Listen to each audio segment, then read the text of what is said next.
Gibson just releases a new guitar called the Victory that looks like an 80s shred guitar. What are your thoughts? Let's talk about it.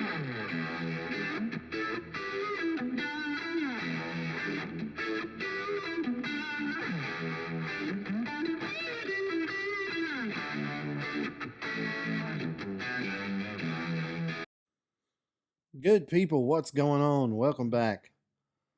As always, we're going to talk some music related kind of stuff. And today, sitting on the old interweb, scrolling through the old socials, and saw that Gibson has just released September the 10th, that is, Victory. It's called a Victory flame top translucent ebony burst. It caught my eye for $24.99, and the thing looks like a Kramer. So it is a Gibson, I don't know, shred style, super S style guitar with an Explorer headstock. Sorry. They've got it. It looks like a Victory figure top with multiple colors, and then the Victory figure top with the ebony burst. Let's see. So let's look at some specs on this before I give you what I think. So you can get this guitar in a iguana burst, which is like a green with a yellow. You can get it with wine red, and you can get it with smokehouse burst, which is very cool. Spec wise, so body, it says double cut figure double A figured maple, no weight relief, which I wouldn't think that it would be in an S style. Um, Binding, single ply, mahogany with a nitro finish. Let's look at electronics. Electronics, it says neck pickup is the 80s tribute humbucker. Bridge pickup is an 80s tribute humbucker. Master push pull coil split, kind of cool with a master tone.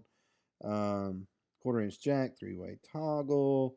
So you got Grover Mini Rotomatics for the tuners, top hat controls, two-button strap, tune-o-matic bridge, five-ply pick guard with a black, some of them have black tip switch, adjustable truss rod. So pretty standard um, specs for an S-style, 80s S-style shred-looking guitar. But let me give you what I really think about this thing. And again, as you can see, I like Gibsons. I haven't played one. I don't know if anybody's played one unless they've sent them out for demo, which I, on this channel, am not lucky enough to get that kind of stuff. I wish I could. But here's the thing Gibson is already outpriced themselves for the common musician. And I say that because, you know, I don't want people to be like, oh, well, you've got a Les Paul, you got a 60 standard Les Paul. You obviously could afford it. Yes. It took me years to get that guitar. My first Gibson, my SG, I have a Gibson SG that I bought used, and it's a SG special that is beat to crap. That I think if I remember right, I paid like $500 for that thing because it was beat. Whoever owned that guitar before me, it had buckle rash on it. They had put some really crappy DiMarzio pickups in it. It's got some kind of weird Planet Wave self-trimming tuners on it. But anyways, so I don't want people to sit there and be like, "Oh, you're such, you're just kind of being hypocritical because you can afford a Gibson." Yeah, I just bought my Les Paul like a year and a half ago, and that was a big purchase. Like I saved for that guitar. Um, there were times that, yeah, I could have bought one, but when you have a family, you're doing vacations and things like that $2,400 for a guitar is crazy for anything. I don't care what brand it is. You have to be really dedicated to that thing, and I like it. I love it a lot, but I'm just saying. So for them to drop an S style guitar for $24.99, like you could get a really super nice Les Paul standard in the original series for $24.99. So I'm not really sure what the powers that be at Gibson are thinking on this. And one, the design, like, okay, the S style body, I get it. I like it. Uh, it's super thin. I like the curves on it. You know, I dig the tunematic that they're using. But my problem with this guitar is the Explorer headstock. Now, if you dig that headstock, that's cool.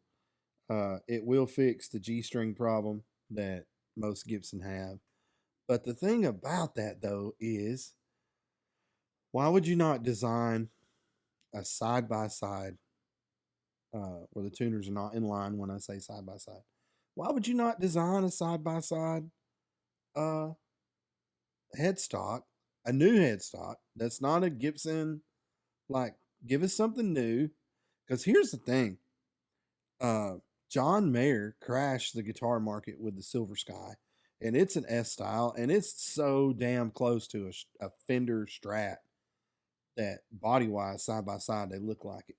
And I know that Gibson is completely not trying to get in that train, but you could have had this body cut and then done a 6x6, side by side headstock style that was brand new. And if you could have got this thing down to like 18 or 17, maybe 1500, could have set the world on fire. And if you transferred this over to your Epiphone brand, Epiphone, and got it under $1,000, you would sell the living crap out of them. And I understand that Gibson is trying to be a premium brand. I understand that it is a premium brand. I shouldn't say trying to be, but there are other guitar manufacturers out there that get it, like Paul Reed Smith. The SE line for guys that want to only drop $800, $900 is great. Made in Mexico Fenders are great. And I'm not saying that Epiphones are not great. But, excuse me, I've had a cold. I'm not saying that Epiphones are not great. But to slap, just copy exactly what Gibson's doing with their Epiphone brand, and then let's just face it, sometimes Epiphone quality is not that good. And people are going to say, oh, well, Gibson quality is not that good. Yeah, but it's better than an Epiphone. And any American guitar maker, their quality is suspect, except for maybe Paul Reed Smith. I have never seen a bad core model American made Paul Reed Smith. And there are smaller luthiers that make high quality, but they do very low numbers.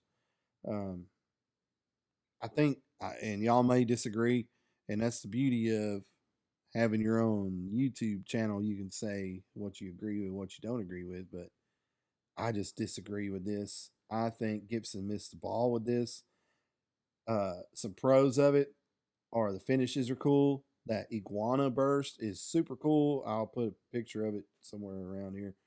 Um, the wine red, the thing with the wine red burst, it's just red, right?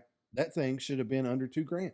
Like, and I know they got to pay their employees, and I know, but like, if I'm in the guitar market for something that's an S style like this, comparatively, I'm going to roll over to somewhere else. Like, I'm going to go to Paul Reed Smith and get an SE, or maybe even a core model that's got this horn shape on it with dual humbuckers and all that. And I'm going to pay, not $24.99 for it. And it's probably going to play fire good, man. It's going to play so good because that's their thing.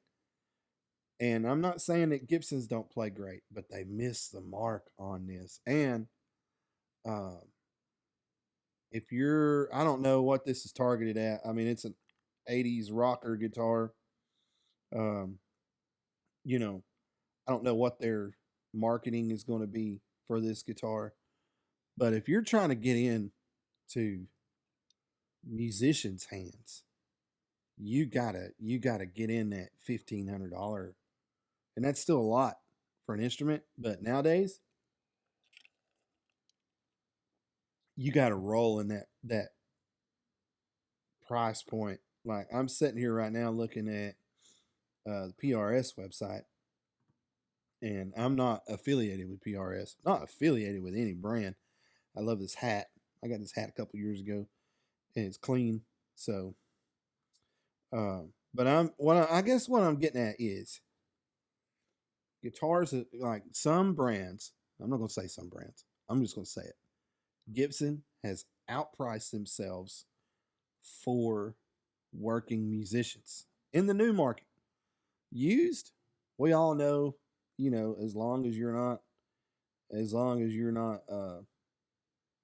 hitting, you know, 58, 59s where they're a couple 100,000, as much as my house that I'm sitting in, then you're okay.